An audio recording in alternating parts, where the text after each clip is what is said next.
Hello, my name is Jessica Peterson, and I was on the USLI ECE capstone team this year. I was the sub-team lead and was also in charge of avionics and payload electronics. My name is Jay Lee, and I'm responsible for the firmware and software of the payload system. My name is Shirley Wong. I worked on avionics firmware and data display. My name is Sherry Verhouse, and I'm responsible for Beeves PCB design and software. The NASA Student Launch Initiative is a competitive multidisciplinary event for universities across the country. Teams within the competition were responsible for building a rocket or launch vehicle, which could launch and parachute back to the ground and deploy a small rover that could drive to a specific location and collect materials. The competition is a year-long event that finishes in the first week of May at Huntsville, Alabama, at the Marshall Space Flight Center, where teams demonstrate the rocket's ability to perform. Throughout the year, we were also assigned 3 250-page reports that detail work on our systems. The electrical sub-team was in charge of three main systems for the rocket. The first system was avionics, which was in charge of tracking the altitude and location of the rocket and transmitting this to a ground station. The second system was Beeves, Blade Extension Apogee Variant System. This system tracked the altitude of the rocket and then used this data to decide whether or not to deploy the active air brake system. The third and final system was the payload, which would drive to a certain location and then collect a lunar ice sample made of plastic pellets. Additionally, our electrical team worked together with other students in mechanical engineering and computer science. We worked together to build a complete launch vehicle and had multiple test flights. For these test launches, members would drive to a remote launch location in Brothers, Oregon, where we would launch the vehicle safely. Unfortunately, we were unable to attend the final competition because of cancellations due to COVID-19. I'm now going to do a brief walkthrough of the hardware for the avionics and for the payload. On this first slide, you can see the connections to the microcontroller as well as the power supply that was used for the avionics and the payload blocks.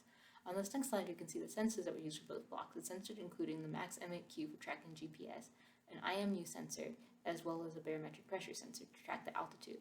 This next slide shows the driver and collecting motors for the rover, or to actuate the wheels themselves.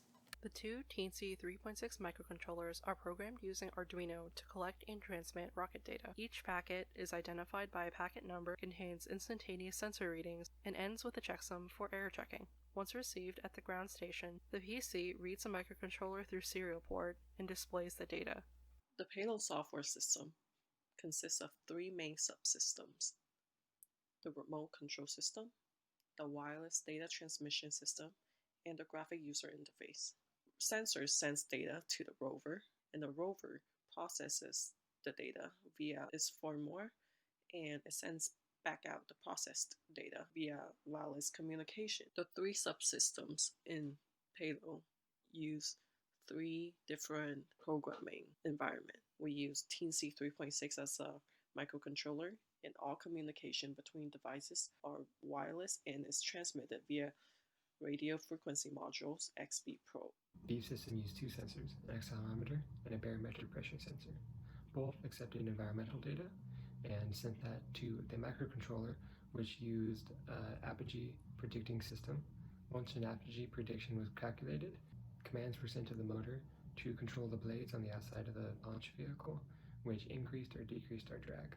There was a 12-volt battery which directly powered the motor, which also fed into a 5-volt voltage regulator for the microcontroller, which powered both of the accelerometer and barometric pressure sensor. You can see our avionics system as it looked like launching on a rocket. You can see here, you can see the comparison that we have between this avionics system and commercially bought altimeters that we use to deploy parachutes. There's a very large agreement between the two systems, with only a slight deviation on apogee. If you look here, you can see a picture of the payload hardware fully assembled on a PCB, including the XB and the microcontroller. To demonstrate avionics data transmission, both microcontrollers are connected to a computer and their serial monitors are observed. On the right, test data is being generated and sent. On the left, the data is received and checked for errors. If no error is present, the receiver replies with an acknowledgement containing the packet number. During launch, we will observe received data through a graphical user interface. Altitude is graphed continuously, while GPS coordinates are plotted afterwards. All the data is saved to a log file. Payload base station GUI. You can see that this is the whole entire string of data that we're receiving. So since GPS is not connected, I put in some dummy data for the GPS data. And here is my system time, and this is the layout of the GUI. I have video data, and this will be the GPS location display. There are definitely some areas our team would have improved if we had more time to work with the hardware itself. One of the first areas is improve the look and design of the GUIs, or graphical user interfaces, to make them more intuitive for non-electrical engineers to use. Second area would be to improve the battery life of our payload, since such a large battery was required. The third area is to improve the accuracy for the accelerometer on our avionics system to make it more accurate over a launch time. The final area would be the Beef system to integrate a PI or PID control loop. Some takeaways for next year's team. First of all, start early. You'll want to order parts in as soon as possible to test. Your first upscale launch is in November, and there are plenty of NASA deadlines that will sneak up on you as well. Another takeaway is that communication is the key to success, because we work with other capstone teams from different disciplines or design decisions directly. Therefore, it's important for us to communicate effectively and clearly. And also, we need to let each other know what are some possible changes to our systems in the future.